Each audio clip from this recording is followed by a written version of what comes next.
الحمدللہ وکفا وسلام علی عبادہ الذین اصطفا اشہد ان لا الہ الا اللہ وحدہ لا شریک لہ واشہد ان محمدا عبدہ ورسولہ صلی اللہ علیہ وآلہ وسلم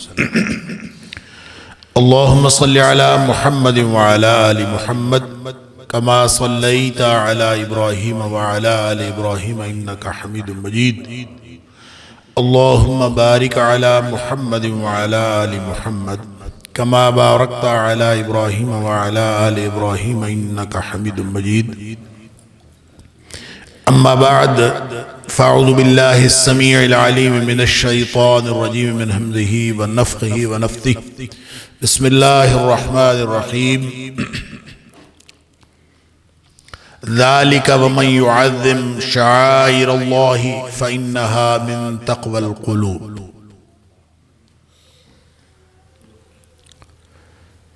یہ جو گزشتہ بات ہے اس کے ساتھ یہ بات بھی یاد رکھنے کی ہے کہ جو کوئی بھی اللہ کی نشانیوں کی حرمت و عظمت کا خیال رکھتا ہے یہ بات دل کے تقوی میں سے ہے۔ صدق اللہ العظیم۔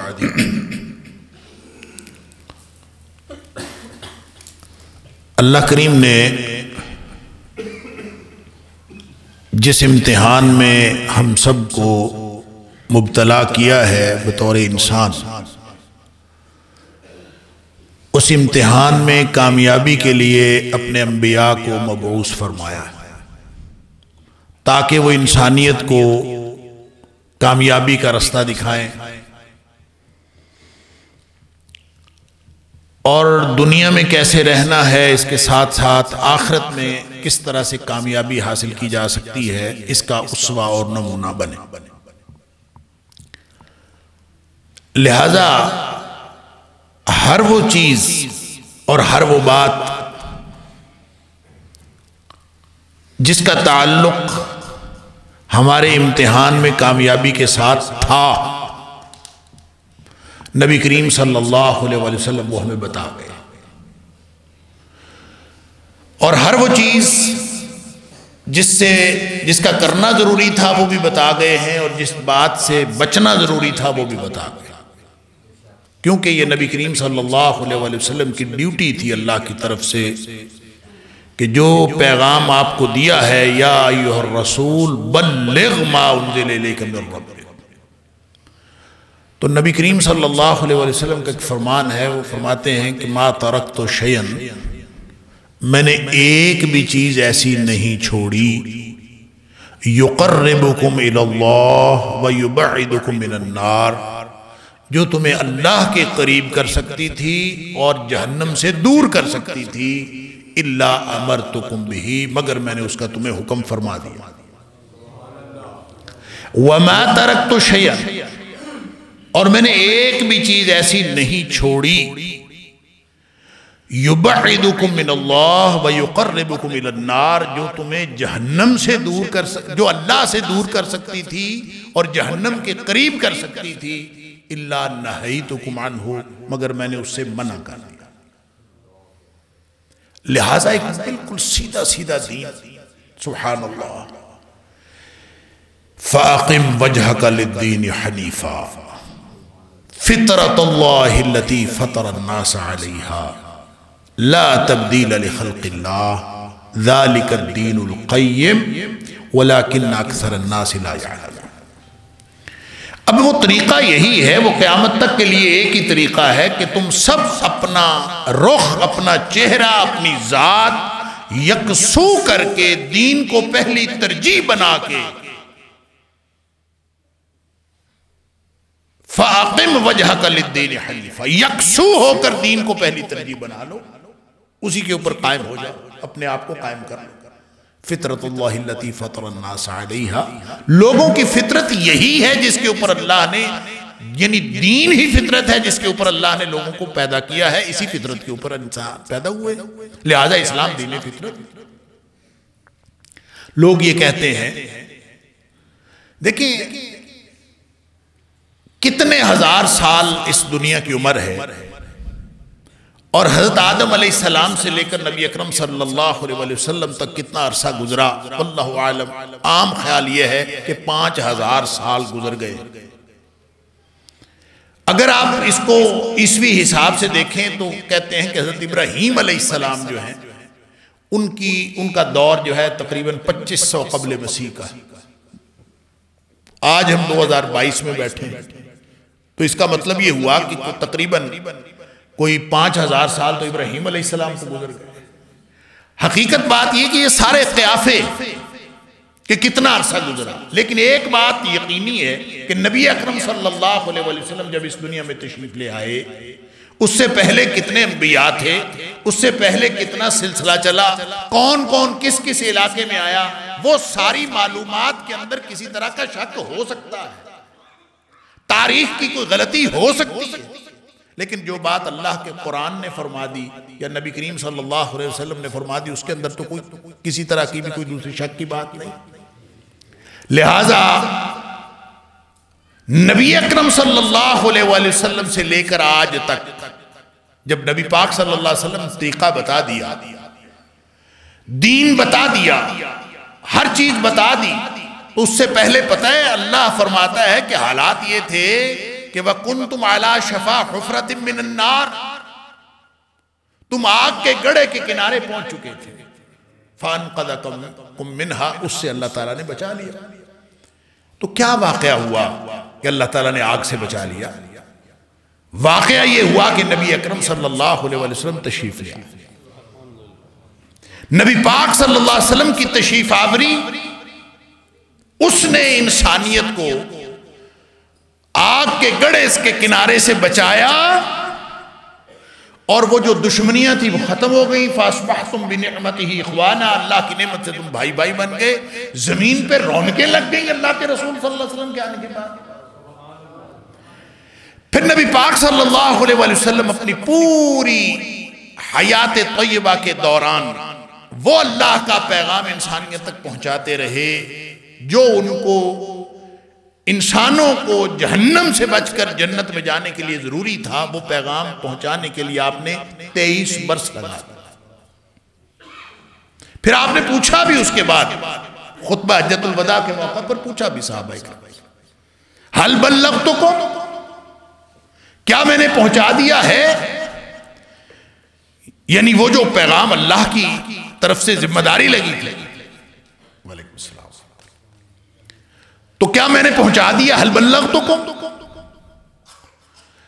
سب نے کہا قالوا بلا قد بلغت وادیت ونصحت، آپ نے صرف پہنچایا ہی نہیں، آپ نے تو خیر خواہی کا حق ادا کر دیا، انسانیت کی خیر خواہی کا حق ادا کر دیا کہ لوگ جہنم سے بچ کر جنت میں جانے والے بن جائیں۔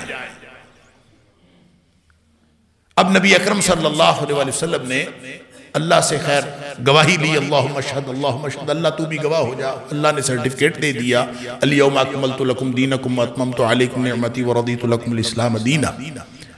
لیکن اس کے بعد نبی کریم صلی اللہ علیہ وسلم نے ایک بات ارشاد فرمائی، آپ نے فرمایا فَلْيُبَلِّغِ الشَّاهِدُ الْغَائِبَ، جو موجود ہے نا یہ میرا پیغام ان لوگوں تک پہنچا دیں جو موجود نہیں ہیں۔ یہ پیغام پہنچانے کے لیے نبی کریم صلی اللہ علیہ وسلم نے امت کی ڈیوٹی لگا دی۔ اب وہ جو امت کی ڈیوٹی لگی ہے وہ پیغام پہنچانے کے لیے، وہ کہاں سے کون پیغام پہنچائے گا؟ جو پیغام حاصل کرے گا تو آگے پہنچائے گا۔ انسانیت کا فائدہ اس کے علاوہ کوئی کر ہی نہیں سکتا جب تک وہ اس علمی روایت سے نہیں جڑتا، جب تک اس کو یہ علم حاصل نہیں ہوتا۔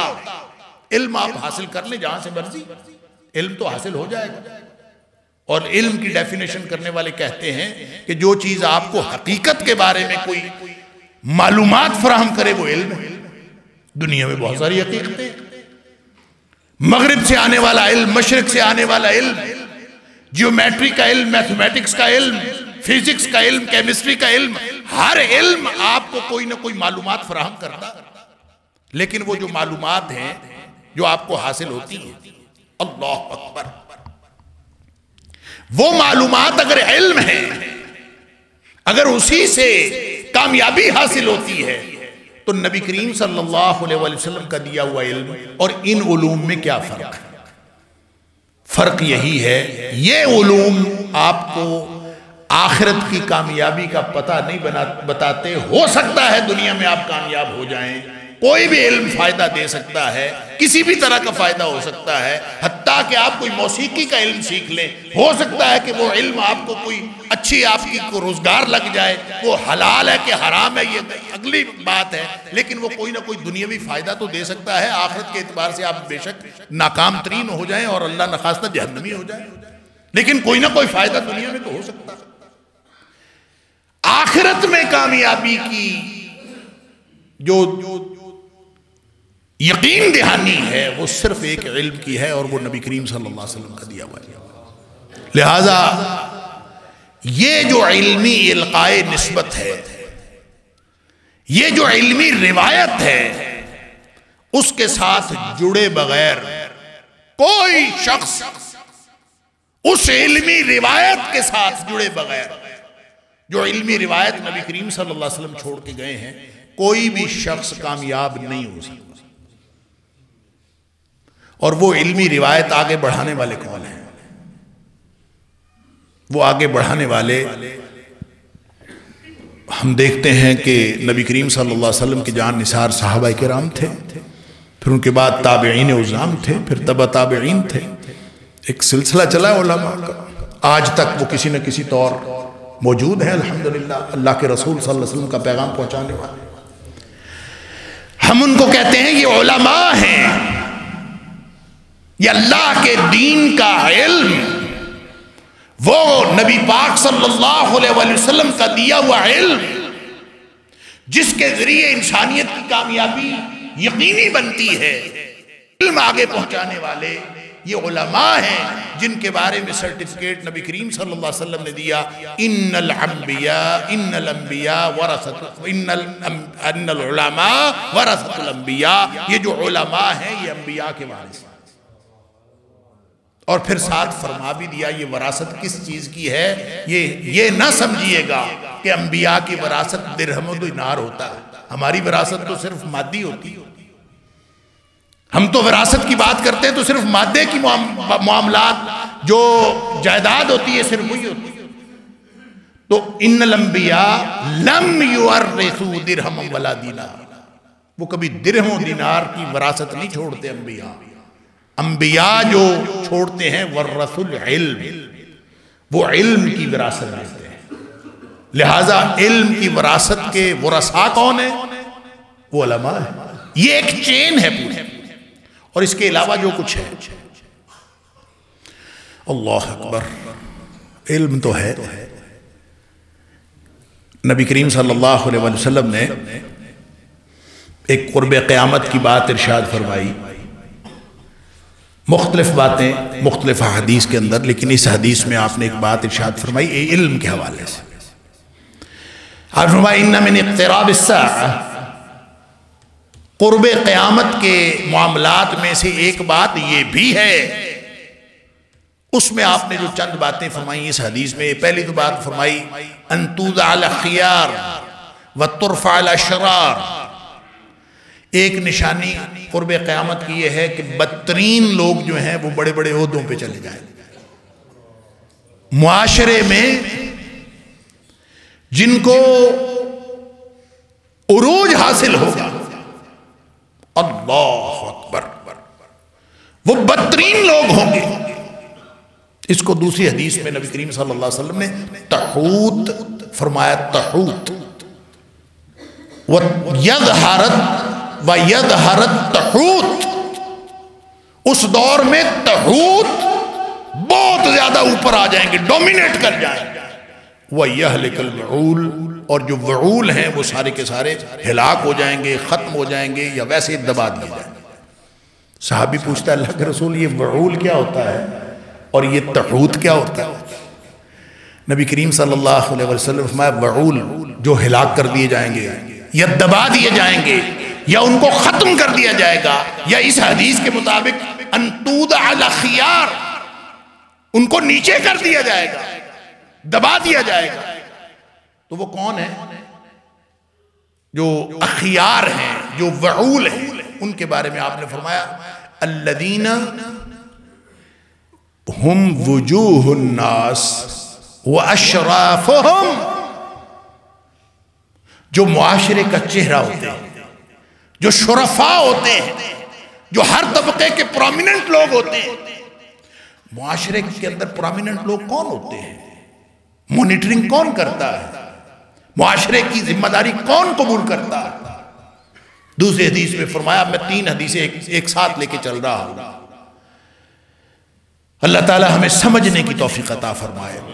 نبی کریم صلی اللہ علیہ وسلم فرمایا کانت بنو اسرائیل تسوسہم الانبیاء، معاشرے کی نگہداشت اور اصلاح کا کام نبی کرتے ہیں. بنی اسرائیل میں تسوسہم الانبیاء، اور ساسا یسوسو جس سے سیاست ہے. ہماری تو فیروز اللغات نے لکھ دیا کہ سیاست کا معنی ہے مکر و فریب. حد ہو گئی ہے. سیاست عربی زبان کا لفظ، حدیث میں آیا نبی کریم صلی اللہ علیہ وسلم فرمایا انبیاء بنی اسرائیل کے سیاست کرتے تھے.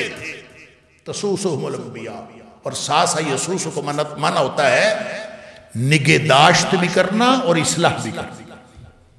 تو جو اصلاح اور نگہداشت کا نظام ہوتا ہے، معاشرے کی کمزوریوں کی نشاندہی بھی کرنا، پھر ان کی اصلاح بھی کرنا، فرمایا یہ انبیاء کرتے تھے. جب وہاں انبیاء کرتے تھے اور یہاں فرما دیا وَلَٰكِن لَا نَبِيَّ بَعْدِي، میرے بعد تو کوئی نبی نہیں ہونا، تو میرے بعد یہ کام کون کرے گا؟ ان العلماء ورثۃ الانبیاء، میرے بعد یہ کام علماء کرے. لہذا معاشرے کی اصلاح و نگہداشت اگر ہوتی ہے تو وہ علماء کے ذمے نبی کریم صلی اللہ علیہ وسلم لگا کے. یہی وہ علماء ہے کہ ان من اقتراب الساعہ، قرب قیامت میں یہ ہوگا کہ ان توضع الاخیار وترفع الاشرار. بدترین لوگ اوپر چلے گئے اور جتنے اچھے لوگ تھے وہ نیچے آ گئے. اور وہ جو تظہرت و یظہرت تحوت فرمایا نا کہ تحوت ظاہر ہو جائیں گے. صحابی پوچھتا ہے اللہ کے رسول تحوت کیا ہے؟ اس دور میں کیا ظاہر ہوگا؟ فرمایا یہ تحوت وہ ہیں، اللہ اکبر، الذین کانوا تحت اقدام الناس، ان کو ہونا چاہیے تھا لوگوں کے قدموں کے نیچے. اصل مقام کیا تھا؟ تحت اقدام الناس، لوگوں کے قدموں کے بھی نیچے ہونا چاہیے تھا. وہ ہمارے اوپر بیٹھ گئے. وَلَا يَعْلَمُ بِهِمْ، ان کو تو کوئی جانتا ہی نہیں تھا اور ان کو جاننا چاہیے بھی نہیں تھا. لیکن کیا کیجئے کہ یہ قیامت کا زمانہ ہے. کوئی ایک فاحشہ ڈانس کرتی ہے، راتوں رات وائرل ہوتی ہے، پوری دنیا اس کو جانتی ہے. کوئی اٹھتا ہے لاوا پاوا اٹھتا ہے، وہ ایک بکواس کرتا ہے، راتوں رات ہیرو بن جاتا ہے، اور وہ پھر اپنے ایک ایک پروگرام کا ایک ایک انٹرویو کا 1.5 2 لاکھ روپیہ لیتا ہے. نبی کریم صلی اللہ علیہ وسلم فرماتے ہیں یہ قرب قیامت تو پھر یہ ہوگا. ان من اقتراب اقتراب الساعہ، یہ قرب قیامت کے معاملات میں سے یہ ہے. انا للہ و انا الیہ راجعون. ان توضع الاخیار وترفع الاشرار. اور ہم اس دور میں مجھے نہیں معلوم کہ ہم ہیں کہ نہیں، کیونکہ نبی کریم صلی اللہ علیہ وسلم نے جس بھی قیامت کے قریب کے دور کی نشاندہی فرمائی ہے اس کا حتمی تعین کرنا ممکن نہیں. ہم کر بھی نہیں سکتے، کیا جانا بھی نہیں چاہیے. ہو سکتا امکان ہے یہی دور ہو سکتا ہے اس کے بعد آنے والا اور بھی زیادہ برا دور ہو. واللہ اعلم. اللہ کو جیسے نبی کریم صلی اللہ علیہ وسلم نے جب حضرت حذیفہ رضی اللہ تعالیٰ عنہ والی جو حدیث ہے، اس میں جب انہوں نے پوچھا تھا نبی کریم صلی اللہ علیہ وسلم سے، خیر کا دور شر کا دور تھا، پھر آپ تشریف لائے، خیر آ گیا، کیا اس کے بعد بھی کوئی خیر کا دور ہے، کوئی شر کا دور ہے؟ آپ نے فرمایا ہاں ہے۔ اللہ کے رسول صلی اللہ علیہ وسلم، کیا اس کے بعد بھی کوئی خیر کا دور ہے؟ آپ نے فرمایا ہاں خیر کا دور ہے، لیکن وہ خیر کلیئر نہیں ہوگا، فیہ دخن، اس میں دخن ہوگا۔ دخن کا لفظی معنی ہوتا ہے دھواں، دھندلکا، تو دھندلکے والا خیر ہوگا۔ دھندلکے والا خیر کیا؟ خیر ہے تو دھندلکا کیسا؟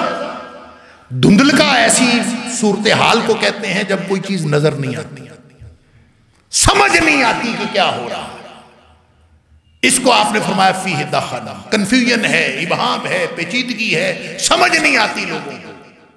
اس کو دوسری جگہ نبی کریم صلی اللہ علیہ وسلم نے یوں فرمایا، بادروا بالاعمال فتنا کقطع اللیل المظلم، اندھیری رات کی طرح چھا جانے والے فتنوں کے آنے سے پہلے پہلے عمل کر لو۔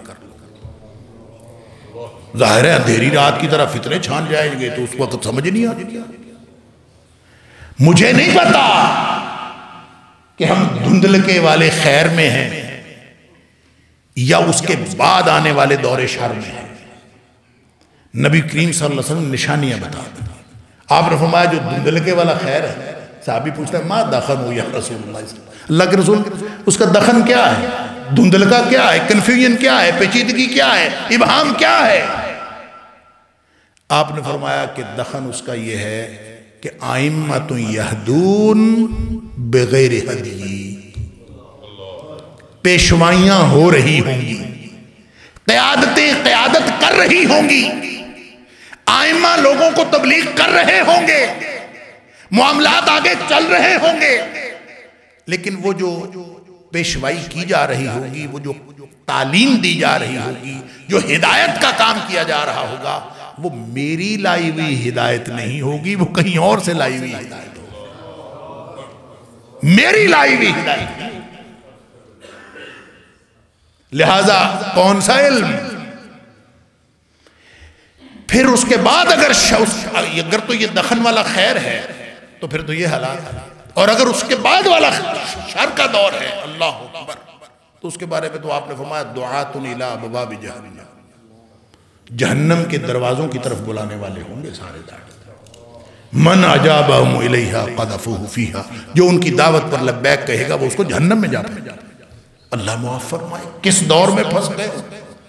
تو فرمایا ان من اقتراب الساعة ان تودع الاخیار وترفع الاشرار۔ علماء کہاں ہے؟ عالم ہونا تو مسئلہ ہی نہیں رہا، مولوی کہہ کے جس نے اسلام کے خلاف جو بکواس کرنی ہوتی ہے وہ مولوی کو کر دیتا ہے کہ مولوی یہ ہوا اور مولوی یہ، اس لیے کہ بھڑاس نکالنے کے لیے موضوع اچھا، بھڑاس نکالنے کے لیے آپ مولوی کے خلاف بات کریں، جو دل کرتا ہے کر لیں، جو اسلام کے خلاف بھڑاس نکالنے کا دل کرتا ہے وہ مولوی۔ ان تودع الاخیار وترفع الاشرار، اور پھر کرنے والے کون ہیں؟ فرمایا وَيُفْتَحَ الْقَوْلُ وَيُخْزَنَ الْعَمَلُ، اس دور میں باتیں بہت ہوں گی، باتیں کرنے والے جتنے مرضی تقریریں کروا لیں، 2 گھنٹے کی، 4 گھنٹے کی ٹرانسمیشن کروا لیں، جو مرضی کروا لیں، کرنے والے بہت۔ یفتح القول، سبحان اللہ، بات کھل جائے گی۔ کیا مطلب؟ ہر طرف لوگ باتیں کرنے والے ہیں۔ میں جب یہ دیکھتا ہوں نا کہ یوٹیوب کے اوپر چینل اور فلاں اور جو آپ کلپ سنیں نا، وہ کہتا ہے پہلے میرا پیج لائک کریں، پہلے میرا یہ بیل آئیکن دبائیں، منتیں ترلے مجھے سنیں۔ ترلے کس بات کے؟ مجھے سنیں۔ یفتح القول ویخزن العمل، عمل سکڑ گیا، عمل کو تالے لگ گئے، عمل رکھ دیا گیا۔ قول ہے جتنا مرضی کرتے جائے، باتیں کروا لیں جس سے مرضی، چاہے موٹیویشنل سپیکر اس کو کہہ دے، چاہے باتونی کہہ دے، چاہے بگڑا ہوا بچہ کہہ دے، چاہے سوارنے والا بچہ کہہ دے، جو مرضی اس کا نام رکھ لیں۔ ہے تو بات ہی نا، میں بھی آ کے یہاں تقریر ہی تو کر رہا ہوں، میرے عمل کا کسی کو کیا پتا؟ میرا عمل کیا ہے کیا نہیں ہے؟ بھئی اسوہ تو عمل کا ہوا کرتا تھا، تقریر کا نہیں ہوا کرتا تھا۔ تبلیغ عمل سے ہوتی تھی، تقریر سے نہیں ہوتی تھی۔ میں وہاں گلاسگو میں تھا، UK میں، مجھے کسی نے بتایا کہ ایک لڑکا یہاں سے پاکستان سے گیا، وہ یہاں سے بچے بیچارے جاتے ہیں، پیسے ان کے پاس ہوتے نہیں ہیں، اسٹوڈنٹ ہوتے ہیں، انہوں نے نوکری بھی کرنی ہوتی ہے، اپنے کالج بھی جانا ہوتا ہے، تو وہ کوئی چھوٹا کمرہ کسی گھر کا اس نے کرائے پہ لیا ہوا، گھر کے اندر ہی رہ رہا تھا۔ تو چھوٹے چھوٹے گھر، آوازیں آتی ہیں ایک دوسری طرف، اسی لیے وہاں پہ شام 7 بجے کے بعد آپ یہ جو ویکیوم کلینر استعمال نہیں کر سکتے، نہ واشنگ مشین استعمال کر سکتے، کوئی چیز استعمال نہیں کر سکتے، کیونکہ وہ دوسرے گھر ڈسٹرب ہوتے ہیں۔ تو کہتے ہیں وہ بچہ بیچارہ نوکری بھی کرتا تھا، کالج بھی جاتا تھا، پھر نوکری کرتا، پھر شام کو آگے سو جاتا، لیکن وہ کسی دینی گھر کا تھا، وہ فجر سے پہلے اٹھ جاتا، اٹھ کے وہ اپنے اللہ کے سامنے سجدہ ریز ہوتا، گڑ گڑاتا، اس کی گڑ گڑانے کی آوازیں ان کو جاتی، گھر والے انہوں نے رونے کی آوازیں سنی، وہ سارے اکٹھے ہو کے کیا ایشو ہے، کیوں روتے ہو، مسئلہ کیا ہے؟ وہ کہتا ہے کوئی مسئلہ نہیں، کہتے ہیں بتاؤ کوئی ضرورت ہے تو ہم تیری مدد کر دیتے، رویا نہ کرو۔ اس نے کہا میں اپنے اللہ کے سامنے روتا ہوں۔ اللہ کے سامنے کیوں روتے ہو؟ اس سے جب انہوں نے مفہوم پوچھا، وجہ پوچھی، جب اس نے وجہ بتائی، سارا گھرانہ مسلمان ہو۔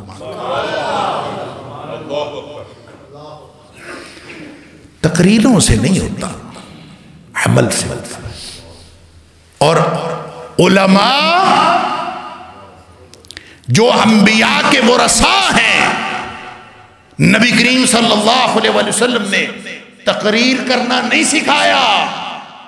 لَقَدْ كَانَ لَكُمْ فِي رَسُولِ اللَّهِ أُسْوَةٌ حَسَنَةٌ، آپ نے کردار بتایا، کردار، تقریر کرنا نہیں صرف سکھایا، آپ نے کردار بتایا اور کر کے دکھایا ہے، اور پھر آپ نے فرمایا ہے کہ اس کو آگے پہنچا دو اور قیامت تک آنے والے لوگوں تک پہنچاتے جاؤ۔ اور جو علماء اس علمی روایت کے ساتھ جڑے ہیں اور وہ پہنچا رہے ہیں، یہ ایک ٹریک ہے، اور جو دوسرا ٹریک ہے وہ ڈومینیٹ کرتا جا رہا ہے۔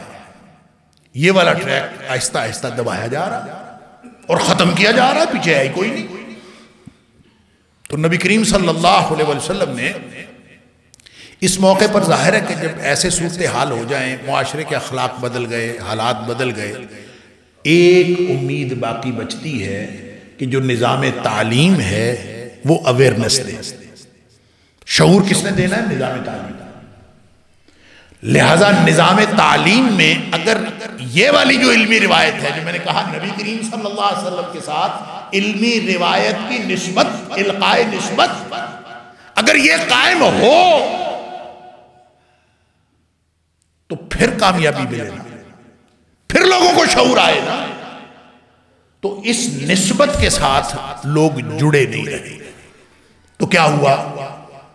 نبی کریم صلی اللہ علیہ وسلم وَتُقْرَى فِي الْقَوْمِ الْمُثَنَّاتِ، لوگوں کے اندر جو پڑھایا جا رہا ہوگا اس دور میں، جس پر ساری قوم لگی ہوگی، وہ مسنات پڑھ رہے ہوں گے۔ ان کا نظام تعلیم مسنات پر مشتمل ہوگا۔ ساتھ فرمایا لَيْسَ فِيهِمْ أَحَدٌ يُنْكِرُهَا، ان میں سے کوئی ایک بھی نہیں ایسا ہوگا جو یہی کہہ دے کہ یہ کیا کر رہے ہو۔ اس کا انکار کرنے والا، اس کو غلط کہنے والا بھی کوئی نہیں، سب مطمئن ہمارا نظام تعلیم ہے، سب چل رہا ہے ٹھیک۔ صحابی پوچھتا ہے اللہ کے رسول صلی اللہ علیہ وسلم مل مسنات، وہ کیا ہوگا؟ مسنات کیا پڑھا جا رہا ہوگا اس دور میں؟ آپ فرمایا التی کتبت سوا کتاب اللہ، ہر وہ چیز جو لکھی اور پڑھی جا رہی ہے لیکن کتاب اللہ کے ساتھ اس کی کوئی نسبت نہیں، وہ پتہ نہیں کہاں سے آئی، پڑھ رہے ہیں۔ اقبال نے کہا تھا اگرچہ مکتب کا جواں زندہ نظر آتا ہے، مردہ ہے مانگ کے لایا ہے فرنگی سے نفس۔ یہ سانسیں اپنی کوئی نہیں ہیں، پتہ نہیں کہاں سے لی ہیں، پتہ نہیں کس پر ہم چل رہے ہیں۔ رہ گئے علماء جو انبیاء کے وارث تھے، وہ تو ہم نے مولوی کہہ کے ایک ایسا طبقہ کر دیا، ایسا طبقہ بنا دیا، ایک نظام تعلیم نے جو ہمارے کام کیا کہ یہاں بر صغیر میں انگریز نے آ کے کوئی کام نہیں کیا، اس نے آ کے صرف لارڈ میکالے کے ذریعے ایک ایسا نظام تعلیم بنایا کہ یہاں کا جو ذریعہ تعلیم، علماء 2 زبانوں میں علم حاصل کرتے تھے، ایک عربی تھی ایک فارسی تھی، اس نے ان 2 زبانوں کو یہاں سے متروک کر دیا، 2 زبانیں ختم کی نظام تعلیم سے۔ نتیجہ یہ نکلا کہ سارا علماء کا طبقہ اس فارمل نظام تعلیم کے اندر وہ ان پڑھ اور جاہل قرار پا۔ آپ یہ جو سی ایس ایس کا نظام ہے پاکستان کا، جو سول سپیریئر سروسز کا، یہ جو امتحان ہے مقابلے کا، آپ اسے کو کریں تو ذرا اردو میں یا عربی میں، سارے علماء آ گئے، علماء کو ان پڑھ کرنا تھا، اس لیے پورا ایک سسٹم بنایا گیا اور سسٹم ہمیں عطا کر دیا گیا تاکہ ہم اسی میں لگے رہیں۔ اور یہ جو طبقہ تھا ان توزع الخیار، اس کو نیچے کر دیا گیا کہ یہ کبھی معاشرے کے اندر اوپر نہ آئے۔ لہٰذا سن لیجئے وہ کامیابیاں جو اللہ کے رسول صلی اللہ علیہ وسلم نے انسانیت کو عطا کرنے کے لیے ڈیوٹی لگائی تھی، ان العلماء ورثۃ الانبیاء، وہ جو علم کی میراث لے کے یہاں پھرتے تھے، ان کی وہ جو میراث ہے اس سے استفادہ صرف وہ کرے گا جو علماء سے جڑے گا، اور علماء سے جڑنا یا علم کی، عالم کی اہمیت جن کو آپ نے اور ہمارے طبقے نے اور ہمارے معاشرے نے نکو بنایا، آپ کو معلوم ہے کہ اللہ کے ہاں اور اللہ کے رسول صلی اللہ علیہ وسلم کے ہاں ان کی حیثیت کیا ہے؟ اللہ اکبر۔ میں نے آپ کے سامنے ایک تلاوت کی تھی آیت سورہ حج کی، ذَلِكَ وَمَنْ يُعَظِّمْ شَعَائِرَ اللَّهِ فَإِنَّهَا مِن تَقْوَى الْقُلُوبِ۔ اللہ اکبر۔ یہ جو ذالک جہاں اللہ کریم نے فرمایا نا، اس سے پچھلی آیت میں توحید کا تذکرہ ہے اور شرک کا ذکر ہے۔ بنیاد عقیدہ، جو توحید پہ ڈٹ گیا، شرک کے خلاف اٹھ کے کھڑا ہو گیا، شرک سے بچ گیا، اس کو اب عملی طور پر ایک کام کرنا پڑے گا۔ اگر توحید پہ ہو، اگر نبی کریم صلی اللہ علیہ وسلم کے ماننے والے ہو تو ایک کام کرنا پڑے گا، اور وہ کیا ہے؟ وَمَن يُعَظِّمْ شَعَائِرَ اللَّهِ، جو اللہ کی نشانیوں کی حرمت کا خیال رکھے۔ اور اللہ کی نشانیاں کیا ہوتی ہیں؟ شعائر، شعیرہ کی جمع ہے، اور شعیرہ کا مطلب ہوتا ہے امتیازی نشان۔ اور امتیازی نشان کس چیز کا؟ امتیازی نشان ہر چیز کا ہوتا ہے، ہر دور کا۔ ہمارا قومی ترانہ ہمارا امتیازی نشان، ہمارا قومی جھنڈا ہمارا امتیازی نشان، ہر قوم کا ایک امتیازی نشان۔ لوگ مر جاتے ہیں، شہید ہو جاتے ہیں، اور دسیوں سینکڑوں اپنی جانیں دے دیتے ہیں، لیکن اپنا جھنڈا نیچے گرنے نہیں دیتے۔ کیوں؟ اس لیے کہ وہ شعیرہ ہوتی ہے، وہ قومی نشان ہوتا ہے، وہ امتیازی نشان ہوتا ہے۔ تو کیا خیال ہے اللہ کے شعائر کے بارے میں؟ ان الصفا والمروہ من شعائر اللہ، فرمایا اس کی مثالیں، یہ صفا اور مروہ کی پہاڑیاں ہیں، لیکن یہ اللہ کا امتیازی نشان ہے۔ یہ کعبۃ اللہ اللہ کا امتیازی نشان ہے، جس کے ساتھ اللہ کی یا اللہ کے رسول صلی اللہ علیہ وسلم کی نسبت جڑ گئی، اب وہ عام نہیں رہا، وہ خاص ہو گیا۔ عمر فاروق رضی اللہ تعالی نے حجر اسود کو کہا تھا، مجھے پتہ ہے تو پتھر ہے، مجھے پتہ ہے تو پتھر ہے، نہ تو فائدہ دے سکتا ہے نہ تو نقصان کر سکتا ہے۔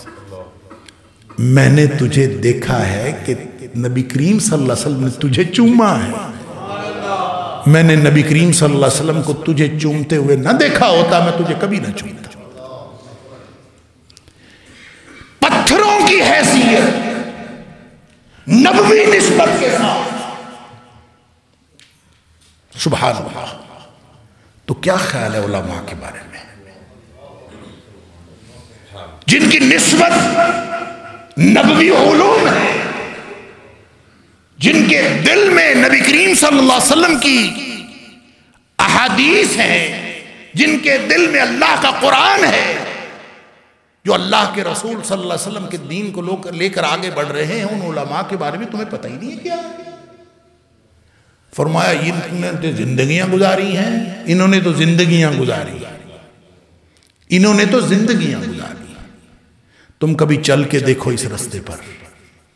نبی کریم صلی اللہ علیہ وسلم نے فرمایا جو جڑے گا نا کبھی عالم کے ساتھ، اس لیے جڑ کے دیکھو کہ میں نے عالم سے نبوی علم حاصل کرنا ہے، کبھی اس لیے جڑ کے دیکھو، صرف کسی عالم کے ساتھ قدم سے قدم ملا کے دیکھو، صرف اس نیت سے کہ میں نے یہ نبوی علوم سے نسبت رکھنے والا ہے، میں نے اس سے علم حاصل کرنا۔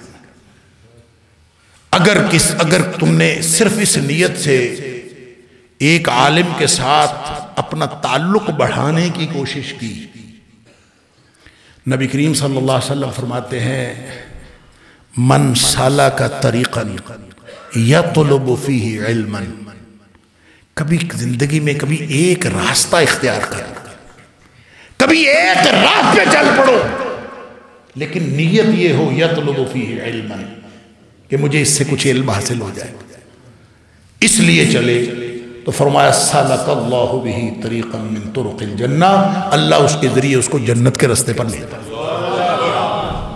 کامیابی کے لیے نبی کریم صلی اللہ علیہ وسلم نے جو ہمیں اپنا ورثہ چھوڑا ہے، اس ورثے کو تو ہم نے نکو بنایا ہے، جس کے ساتھ ہماری کامیابی وابستہ تھی، جس کے ذریعے سے جنت کا راستہ ملنا تھا،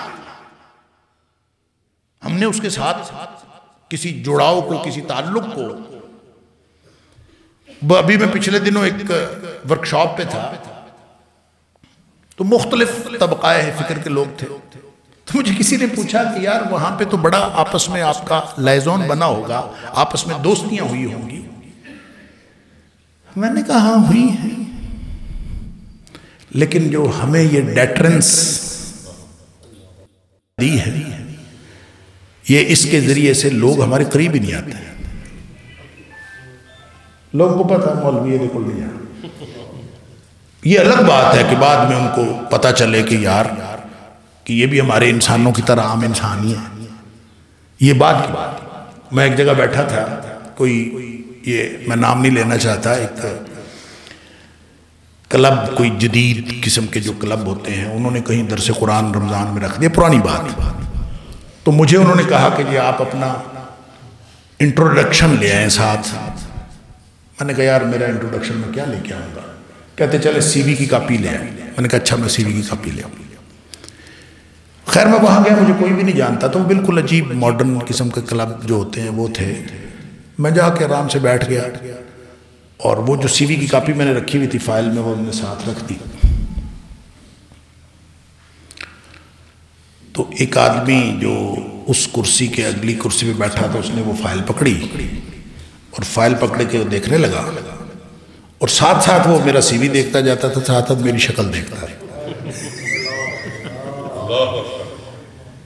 یوں دیکھتا پھر رکھ دیتا، پھر پر دیکھتا، یوں دیکھ کے نا بلاخر وہ اس کرسی سے اٹھا، میرے ساتھ والی کرسی کے آپ بیٹھ کے کہتا آپ تو بڑے پڑھے لکھے آدمی ہیں۔ میں کہ ہاں میں شکل سے تو جاہل ہی لگتا ہوں۔ ان توضع الاخیار وترفع الاشرار، ہم نے اپنی منزل خود گوائی ہے۔ نبی کریم صلی اللہ علیہ وسلم فرمایا عالم پتہ کون ہوتا ہے؟ اللہ کرے ہم طلب علم حاصل۔ دیکھیں عالم سے مراد وہ نہیں ہوتا جس کو سارا علم آ جائے، عالم وہ ہوتا ہے کہ اس کے پاس جتنا علم آئے، ایک تو وہ علم حاصل کرنے کی کوشش کرے، ایک اس کے پاس جتنا علم آئے وہ اس پر عمل کرنے کی کوشش کرے، وہ عالم ہوتا ہے۔ ہر چیز کا علم حاصل ہونا ضروری نہیں۔ میں آپ کو مثال دیتا ہوں، عمر فاروق رضی اللہ تعالیٰ کیسی شخصیت ہے، ایسی شخصیت ہیں کہ نبی کریم صلی اللہ علیہ وسلم فرماتے ہیں کہ میرے بعد اگر کوئی نبی ہوتا تو عمر ہوتے۔ اس کا مطلب یہ ہے کہ جو نبی کی خصوصیات ہو سکتی ہیں وہ اس میں ہیں۔ وَلَٰكِن لَا نَبِيَّ بَعْدِي، میرے بعد چونکہ نبی نہیں ہے، امتی ہے، لیکن اس امتی کی خصوصیت یہ ہے، اس کے اندر خصائص یہ ہے۔ تو وہ عالم کتنے بڑے تھے، ان کی رائے کتنی صائب تھی کہ وہ بات کرتے تھے، اللہ قرآن بنا کے نازل کرتے۔ امام بخاری نے لکھا ہے 3 مقامات قرآن میں ایسے ہیں کہ عمر فاروق رضی اللہ تعالیٰ ان کی رائے پہلے آئی، قرآن ان کی رائے کے مطابق نازل ہوا۔ کسی نے کہا 7 مقامات، کسی نے کہا 15 مقامات۔ جلال الدین سیوطی نے تاریخ الخلفاء میں لکھا ہے 21 مقامات قرآن میں ایسے ہیں کہ عمر فاروق کی رائے پہلے آئی ہے، قرآن بعد میں اس کے مطابق۔ اس ہستی کا دیکھیں، اب علم کے اعتبار سے دیکھیں، تلوار پکڑ کے کھڑے ہیں، نبی کریم صلی اللہ علیہ وآلہ وسلم کی وفات کی خبر سن، جس نے کہا فوت ہو گئے میں گردن اتار دوں۔ اب عمر جیسا شخص تلوار پکڑ کے کھڑے اور وہ بھی نیام سے نکال کر اور یوں کھڑے ہیں، تو کیا خوفناک منظر ہو۔ ابوبکر صدیق رضی اللہ تعالیٰ عنہ انہوں نے آگے کیا کیا تھا، قرآن کی آیت پڑھی تھی نا، قرآن کی آیت پڑھی تھی نا، تو کیا خیال ہے وہ قرآن کی آیت عمر فاروق کو نہیں پتا تھی؟ عمر فاروق کو پتا تھی نا، پڑھتے تھے نا، قرآن تو سارے پڑھتے تھے۔ عمر فاروق رضی اللہ تعالیٰ عنہ جیسا شخص گویا اس وقت ذہن میں مستحضر نہیں تھی، اور وہ سنائی آ کے ابوبکر صدیق رضی اللہ عنہ، ما محمد الا رسول صلی اللہ علیہ وسلم قد خلت من قبلہ الرسل افإن مات او قتل انقلبتم على اعقابکم۔ جب یہ آیت سنی تو پھر اس کے بعد کیا کیا؟ مستحضر نہیں تھا، استحضار نہیں تھا۔ اس کا مطلب ہے استحضار نہ بھی ہو تو عالم ہو سکتا ہے، استحضار نہ بھی ہو تو عالم ہو سکتا ہے، لیکن جو ہی معلوم ہوا تلوار پھینک دی، کیونکہ عالم کا طرز عمل یہ ہوتا ہے کہ جس بات کا علم ہو گیا اس کے بعد اس پر عمل لازمی ہوتا ہے۔ یہ علم ہے۔ اللہ اکبر۔ تو گزارش یہ ہے کہ ان علماء کو جو ایک بھی بات سیکھ جاتا ہے، جس کو پتہ چل گیا، جو نبی کریم صلی اللہ علیہ وسلم کے نبوی علم کے ساتھ جڑ گیا، اس کی قدر و منزلت اتنی ہے کہ چونکہ اب یہ اس نسبت سے جڑ گیا، یہ نسبت ہے ایک، اس نسبت سے جڑنے کا اتنا بڑا اعزاز ہے، یہ صرف وراثت نہیں ہے، یہ اعزاز اتنا بڑا ہے کہ نبی کریم صلی اللہ علیہ وسلم فرماتے ہیں اللہ تعالیٰ پوری کائنات کو ان کی خدمت پہ لگا دیتا، پوری کائنات کو ان کی خدمت پہ لگا دیتا۔ کیوں؟ فرمایا ان العالم، عالم کی جو حیثیت ہے وہ یہ، عالم کے سے مراد یہ نہیں کہ وہ اسپیشلائزڈ ڈگری رکھتا ہو، عالم کا مطلب یہ نہیں ہے کہ اس نے امہات الکتب پڑھ رکھی ہو، عالم کا مطلب ہے کہ وہ نبوی علم کے ساتھ جڑا ہو اور جتنا علم آیا ہے اس پر عمل کرتا ہو، وہ عالم ہے۔ اگر فرمایا جو عالم ہے لَيَسْتَغْفِرُ لَهُ مَنْ فِي السَّمَاوَاتِ وَمَنْ فِي الْأَرْضِ، اللہ پوری کائنات کو اس کے لیے دعا پر لگا دیتا ہے۔ چلو بھائی یہ جڑ گیا ہے میرے نبی میرے حبیب صلی اللہ علیہ وسلم کی نسبت کے ساتھ، یہ جڑ گیا، لہذا اب یہ کرو، فرمایا اس کے لیے زمین و آسمان کی ہر چیز دعائے مغفرت، وَالْحِيتَانُ فِي جَوْفِ الْمَاءِ، فرمایا یہاں تک کہ سمندروں کی مچھلیاں سمندر کی تہ میں وہ بھی اس کے لیے دعائیں کر رہی ہوتی ان صرف انسان، فرشتے، جانور، جاندار نہیں، ہر چیز، من فی السماوات ومن فی الارض والحیتان فی جوفہ، بلکہ فرمایا کہ وَإِنَّ الْمَلَائِكَةَ لَتَضَعُ أَجْنِحَتَهَا رِضًا لِطَالِبِ الْعِلْمِ۔ اللہ اکبر،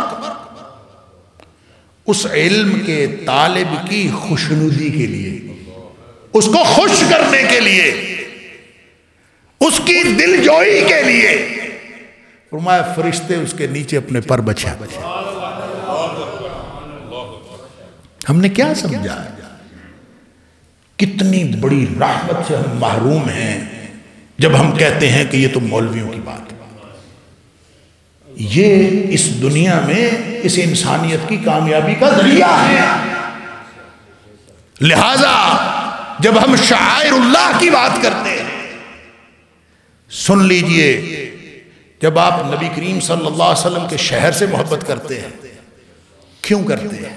اصل معاملہ اس دنیا میں محبت، عزت، قدر صرف اللہ کی ہے، سمجھ لیجئے، اصل عزت صرف اللہ کی، اور ہر اس چیز کی جو چیز اللہ سے جڑ جائے۔ وَلِلَّهِ الْعِزَّةُ وَلِرَسُولِهِ وَلِلْمُؤْمِنِينَ، عزتوں حرمتوں کی ایک ترتیب ہے، سب سے پہلے اللہ کی عزت، پھر اللہ کے رسول صلی اللہ علیہ وسلم کی عزت، اور اللہ کے رسول کی عزت بھی کیوں ہے؟ لِرَسُولِهِ، وہ چونکہ اس کا بھیجا ہوا ہے، وہ چونکہ اس کا بھیجا ہوا ہے، ہماری جان بھی قربان ہے، وہ اس کا بھیجا ہوا ہے، ہماری جان قربان ہے۔ اس خانوادہ رسول کے جتنے بھی لوگ ہیں، امہات المومنین ہیں، اس خاندان کے جتنے لوگ ہیں، ان کی کیا حیثیت ہے؟ ان کی یہ حیثیت ہے کہ وہ ہماری آنکھوں کے تارے ہیں، ان کی محبت ایمان کا حصہ ہے۔ کیوں؟ اس لیے ایمان کا حصہ ہے کہ یہ اللہ کے حبیب کے رشتہ دار ہیں، لہٰذا نسبتیں جوڑتے جائیے۔ مسجد سے کیوں محبت ہے؟ اس لیے اللہ کی توحید کا مرکز ہے۔ کعبہ سے کیوں محبت ہے؟ اللہ کا گھر ہے۔ حجاز مقدس کیوں ہے؟ ہر نسبت اللہ کا، قرآن اللہ کا کلام ہے، لہذا ہر وہ چیز جس کی نسبت، قصوہ نبی اکرم صلی اللہ علیہ وسلم کی اونٹنی، نبی کریم صلی اللہ علیہ وسلم کے منہ مبارک، نبی کریم صلی اللہ علیہ وسلم کا گھر، نبی کریم صلی اللہ علیہ وسلم کا شہر، نبی کریم صلی اللہ علیہ وسلم کی ہر چیز، ان کے ساتھ تعلق رکھنے والی ہر چیز جب شعائر اللہ میں سے ہے۔ اماں ہاجرہ صفا سے چلی مروہ پہنچی، مروہ سے چلی صفا آئی، یہ چکر لگائے، ان الصفا والمروہ من شعائر اللہ، جو جس پر اللہ کی ایک بندی دوڑی، اللہ نے اس کو شعائر اللہ قرار دیا۔ تو کیا خیال ہے کہ یہ شعائر اللہ نہیں ہے؟ جو علماء کرام ہیں، جو اللہ کے دین کے وارث ہیں، یہ اللہ کے شاعر نہیں ہیں؟ اور یہاں پہ فرمایا وَمَن يُعَظِّمْ شَعَائِرَ اللَّهِ فَإِنَّهَا مِن تَقْوَى الْقُلُوبِ۔ توحید اپنی جگہ پہ ہے، لیکن توحید کا جو عملی مظاہرہ ہے وہ یہ کہ تمہیں پتہ چلے کہ اس بات کا تعلق اللہ کے رسول صلی اللہ علیہ وسلم کے ساتھ، تمہیں پتہ چلے کہ اس بات کا تعلق اللہ کے ساتھ۔ اور مولوی کا مطلب پتہ کیا ہوتا ہے؟ مولوی کا مطلب ہوتا ہے مولا والا۔ مولوی کا معنی ہے مولا والا۔ تو جو مولا والا ہو، آپ کو پتہ چلے کہ یہ مولا والا ہے، اس کی نسبت نبوی علم کے ساتھ ہے۔ اللہ اکبر!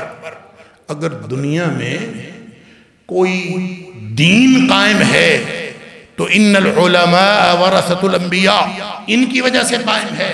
دنیا میں اگر کوئی ایمان اور تقوی کا کوئی معیار قائم ہے تو انما یخشی اللہ من عبادہ العلماء. اور پھر فرمایا کہ تلک الامثال نضربها للناس، یہ نشانیاں جو ہم قرآن میں بیان کرتے ہیں یہ سارا کچھ سمجھنے کے ما یعقلها الا العالمون. تمہیں کبھی کک سمجھ نہ آتی اگر یہ علماء کرام نہ ہوتے. وما یعقلها الا العالمون، اس کو کوئی اور سمجھ سکتا ہی نہیں. آپ علماء کے پاس جائیں گے تو آپ کو پتہ چلے گا. لیے اللہ نے علماء کا مقام و مرتبہ بنایا ہے. من تقوی القلوب جو بات کی، میں بات اپنی مکمل کر رہا ہوں. من تقوی القلوب، تقوی دل کا تقوی کیا ہوتا ہے؟ تقوی ایک احساس کا نام ہے، اور احساس کی دو پرتیں ہیں.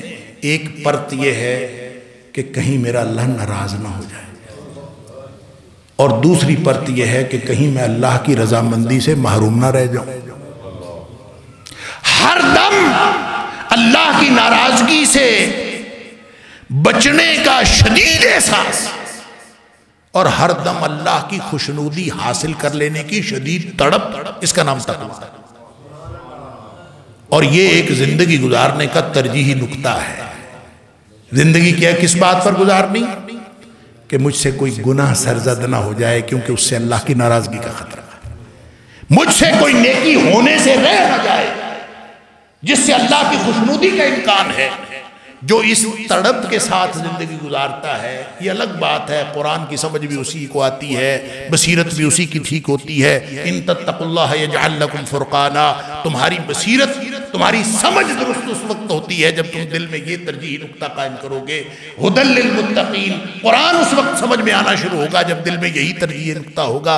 جب تک یہ احساس پختہ نہیں ہوتا یوں سمجھے ہم ہدایت سے محروم ہیں.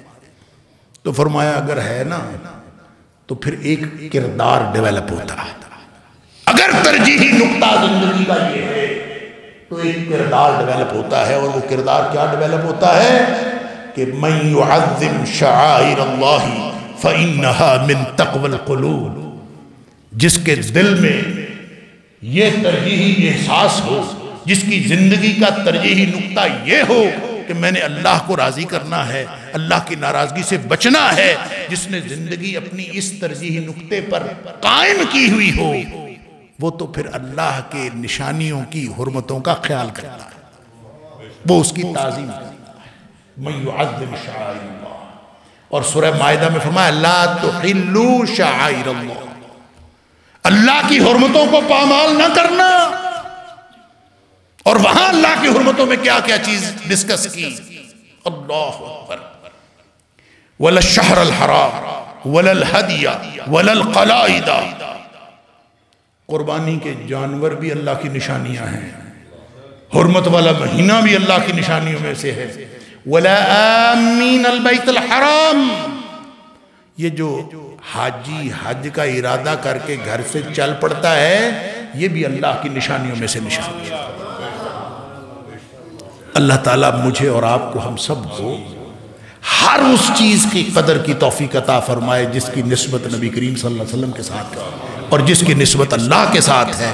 اور یہ نسبتیں دکھانے والے، یہ نسبتیں سکھانے والے، یہ دین سمجھانے والے، ہدایت کا رستہ دکھانے والے انبیاء کے وارث علماء کرام ہیں. اللہ ہمیں ان کی قدر کرنے کی توفیق عطا فرمائے. وآخر دعوانا ان الحمدللہ رب العالمین.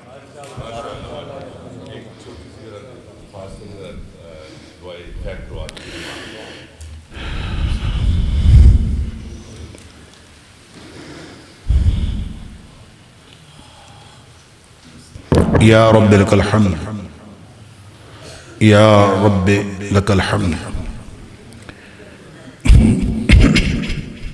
یا رب لک الحمد کما ينبغي لجلال وجهك ولعظیم سلطانك. یا رب لک الحمد کما ينبغي لجلال وجهك ولعظیم سلطانك. یا رب لک الحمد کما ينبغي لجلال وجهك ولعظیم سلطانك.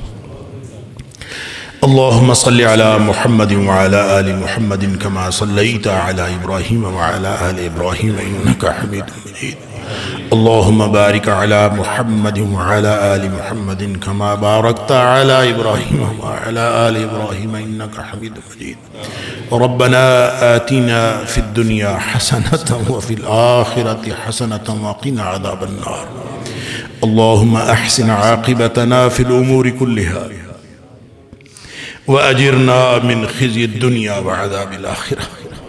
اللهم أجرنا من خزي الدنيا وعذاب الآخرة. اللهم أجرنا من خزي الدنيا وعذاب الآخرة.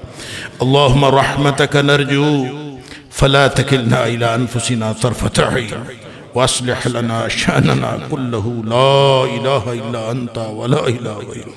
لا إله إلا أنت ولا إله غيرك. لا إله إلا أنت ولا إله غيرك. لا إله إلا أنت ولا إله غيرك. يا حي يا قيوم برحمتك نستغيث. اللهم أصلح لنا ديننا الذي هو عصمة أمرنا وأصلح لنا دنيانا التي فيها معاشنا وأصلح لنا آخرتنا التي فيها معادنا واجعل الحياة زيادة لنا في كل خير واجعل الموت راحة لنا من كل شر. اللهم طهر قلوبنا من النفاق وأعمالنا من الرياء وألسنتنا من الكذب وأعيننا من الخيانة فإنك تعلم خائنة الأعين وما تخفي الصدور. اللهم ألهمنا رشدنا وأعذنا من شرور أنفسنا. اللهم ألهمنا رشدنا وأعذنا من شرور أنفسنا. اللهم اجعل سريرتنا خيرا من علانيتنا واجعل علانيتنا صالحا. اللهم إنا نعوذ بك من زوال نعمتك وتحول عافيتك وفجاءة نقمتك وجميع سخطك. اللهم إنا نعوذ بك من جهد البلاء ودرك الشقاء وسوء القضاء وشماتة الأعداء. اللهم اكفناهم بما شئت وكيف شئت واصرف عنا كيدهم وشرهم. اللهم إنا نجعلك في نحورهم ونعوذ بك من شرورهم. اللهم اشف مرضانا ومرضى المسلمين. اللهم اشف مرضانا ومرضى المسلمين. اذهب البأس رب الناس واشف أنت الشافي. اللهم اشف كل مرضانا شفاء كاملا عاجلا. اللهم اشفنا كلنا شفاء كاملا عاجلا. اللهم اشف أنت الشافي لا شفاء إلا شفاؤك شفاء لا يغادر سقما. اللهم إنك عفو كريم تحب العفو فاعف عنا. اللهم إنك عفو تحب العفو فاعف عنا. اللهم إنك عفو تحب العفو فاعف عنا. اللهم اغفر لنا ذنوبنا كله دقه وجله وأوله وآخره وعلانيته وسره. اللہ تو ہمارے گناہ معاف کر دے. اللہ تو معاف کرنے والا ہے، معافی کو پسند کرتا ہے. اللہ ہم تیرے گھر میں بیٹھے ہیں، تیرے سامنے ہاتھ پھیلائے تجھ سے معافی کے طلبگار ہیں. اللہ تو ہمارے سارے گناہ معاف کر دے. اللہ اگلے پچھلے گناہ معاف کر دے، چھوٹے بڑے گناہ معاف کر دے، علانیہ پوشیدہ گناہ معاف کر دے، انفرادی اجتماعی گناہ معاف فرما دے. اللہ ملت اسلامیہ کے گناہوں کو معاف فرما دے. اللہ ہمارے اہل خانہ کو معاف کر دے. اللہ ہماری اولادوں کو معاف فرما دے. ہمارے دوست احباب کو معاف کر دے. ہمارے رشتہ داروں کو معاف کر دے. اللہ ہمارے آبا و اجداد کی مغفرت فرما دے. اللہ تمام مرحومین کی مغفرت فرما دے. اللہ ہماری بقیہ زندگی اپنی رضا اور اپنی پسند کے مطابق بنا لے. اللہ ہمیں اور ہماری اولادوں کو، ہماری قیامت تک آنے والی نسلوں کو اپنے دین کا سچا خادم بنا دے. اللہ ہماری نسلوں میں سے کوئی جہنمی پیدا نہ فرمانا. اللہ ہماری اگلی پچھلی نسلوں کو جنتی لکھ دے. اللہ ہماری اگلی پچھلی نسلوں کو جنتی لکھ دے.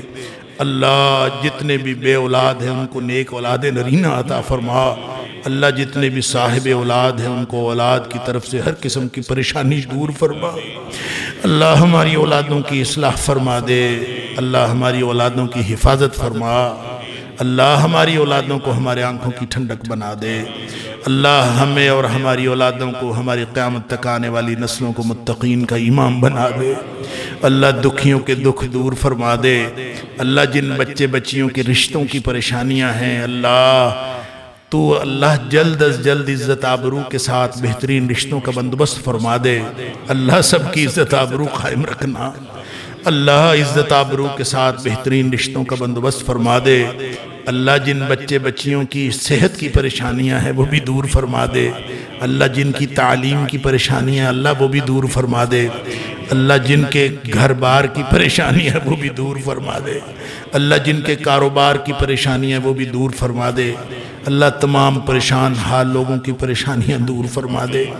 اللہ تمام پریشان حال لوگوں کی پریشانیاں دور فرما دے۔ اللہ تمام بیماروں کو شفاء کاملہ و عاجلہ عطا فرما دے۔ اللہ تمام مقروضوں کو قرض سے نجات عطا فرما دے۔ اللہ قرض کی ادائیگی کا بندوبست خزانہ غیب سے فرما دے۔ اللہ مشکوک روزی اور رزق حرام سے بچا لے۔ اللہ مشکوک روزی اور رزق حرام سے بچا لے۔ اللہ رزق حلال وافر عطا فرما دے۔ اللہ دنیا آخرت کی ہر طرح کی محتاجیاں دور فرما دے۔ اللہ دنیا آخرت کی ہر طرح کی خوشحالیاں عطا فرما دے۔ اللہ دنیا آخرت کی ہر طرح کی رسوائیوں سے بچا لے۔ اللہ دنیا آخرت کی ہر طرح کی رسوائیوں سے بچا لے۔ اللہ دنیا آخرت کی ہر طرح کی عزتیں عطا فرما۔ اللہ پوری دنیا میں مظلوم مسلمانوں کی مدد فرما۔ اللہ بلاد اسلامیہ کی حفاظت فرما۔